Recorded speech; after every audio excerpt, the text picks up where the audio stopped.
ముదిరాజ్ బంధువులందరికీ నా నమస్కారాలు.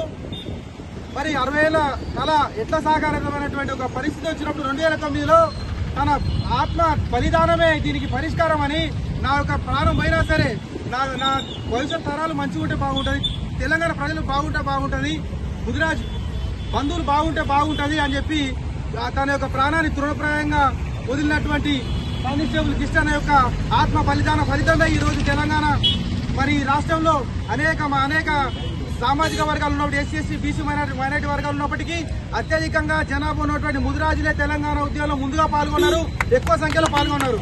కానీ దానికి తగ్గట్టుగా మన ఇప్పుడు ఆ ఫలితం ఏం దక్కుతుందంటే నిజంగా చెప్పాలంటే ముదిరాజులకు లేదు.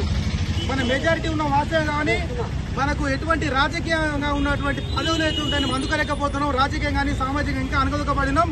మనము కానిస్టేబుల్ కిషన్ లాంటి అమరుల యొక్క ఆశయాలు సాధించాలంటే మనం సామాజిక వర్గాన్ని బీసీఏలో ఉంచాలి. దానికన్నా ముందుగా ముఖ్యంగా మన లోపల అన్ని పార్టీలు అన్ని పేష భావజాలను అందరూ ఐక్యంగా ఉండాలి. అప్పుడే మన ముదిరాజులకు ఒక న్యాయం జరుగుతుందని చెప్పి ఆశిస్తూ జోహార్ కానిస్టేబుల్ కిషన్.